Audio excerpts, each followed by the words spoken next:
Su aprobación se debe regular, por lo tanto, mediante norma foral. También debe garantizarse la no discriminación por nacionalidad, origen o destino del vehículo o el estado de matriculación del mismo, y el sistema no debe suponer un obstáculo a la libertad de movimiento. Pues bien, el proyecto de norma foral que hoy presentamos cuenta con una parte expositiva, 15 artículos y 3 disposiciones finales. En la parte expositiva se identifica el marco normativo que encuadra la financiación de infraestructuras viarias en Vizcaya, con especial referencia a la norma foral 3/2010 y a las directivas europeas que regulan los sistemas de pago por uso, efectivamente, de vehículos pesados de transporte de mercancías por carretera. Precisa también la exposición de motivos la opción por implantar un sistema de pago por uso o canon en determinadas carreteras circunscrito a los vehículos de transporte de mercancías que superen las 3,5 toneladas, atendiendo al alto impacto que estos generan en términos medioambientales y financieros. Se apunta también a que el canon responderá a un sistema abierto que permita el cobro sin detección o detención, mejor dicho, de los vehículos, así como a su cuantía, que se determinará atendiendo al principio de recuperación de costes, identificándose su naturaleza jurídica como una prestación patrimonial pública de naturaleza no tributaria. La parte dispositiva del anteproyecto comienza identificando el objeto de la norma foral, es decir, la implantación y regulación del canon en 5 concretas carreteras de titularidad foral, que son la A8, desde Basurto hasta El Haya, la N240, desde la Unión del Gallo hasta la variante de Ubidea, la N636, desde el punto limítrofe con Guipúzcoa hasta Durango, la B30, antigua N637, desde la Unión de Cruces y la Unión de Arleches, y la B625, desde Laudio a Basauri. Y a continuación se identifican los vehículos sujetos a pago. Se define el sistema como abierto o free flow, se asignan las longitudes de tránsito de las vías sujetas y se precisa la clasificación de los vehículos, distinguiendo 2 categorías según el peso máximo autorizado. En relación con la cuantía del canon, se precisa que la fijación se realizará conforme a los criterios que establece la norma foral 3/2010, previo informe favorable de la Comisión Europea y que posteriormente se aprobará, al igual que las actualizaciones, mediante decreto foral. Contemplamos el establecimiento de bonificaciones en el importe del canon atendiendo a emisiones de vehículo, a la frecuencia de uso y también prevemos medios de pago que puedan utilizarse para su abono.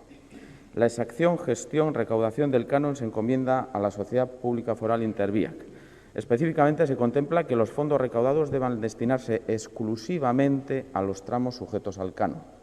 El proyecto también aborda la regulación de diversos aspectos relacionados con el tratamiento de los datos personales que son necesarios para la gestión del sistema, siguiendo la normativa de aplicación. La regulación concluye con 3 disposiciones finales referidas a la fecha de inicio del cobro del canon, el desarrollo reglamentario y la fecha de entrada en vigor. Apoyamos en este Pleno la aprobación del proyecto de norma foral sobre la implantación de un canon de vehículos de mercancías por el uso de determinadas carreteras en el territorio histórico de Vizcaya. Este es un asunto del que ya hemos tratado en muchas ocasiones y se trata de cubrir una serie de necesidades sobre las que se viene siendo imprescindible actuar. En el contexto de nuestro territorio, que se encuentra en el corredor del Atlántico y cuenta con grandes nodos de transporte, que además tienen una actividad muy importante, el puerto de Bilbao, el aeropuerto de Loiu, grandes áreas industriales, y que soporta un tráfico del orden de 80.000 camiones diariamente. Y muchos de ellos evitan las vías de alta capacidad y circulan por carreteras comarcales, por la N240, por la B625, incluso por la Nacional 636, o circulan por otros recorridos, evitando Malmalsín o la Supersur. Y todo esto, como decía,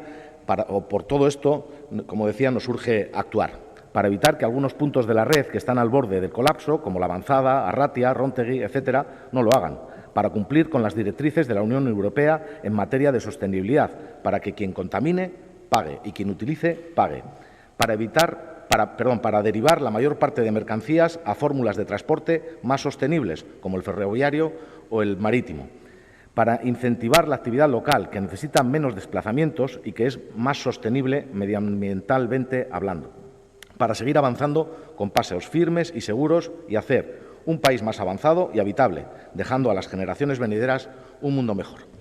Por todo ello, el Grupo Socialista aprueba esta norma foral. Creemos que avanza en la dirección acertada. Nos homologa con los países de nuestro entorno, países como Francia, Alemania, Portugal.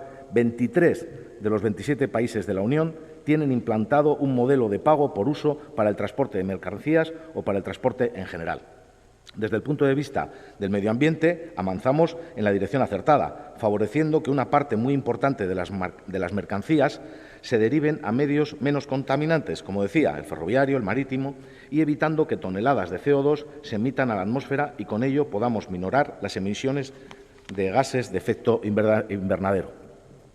El transporte en general, el 25% de las emisiones globales de CO2.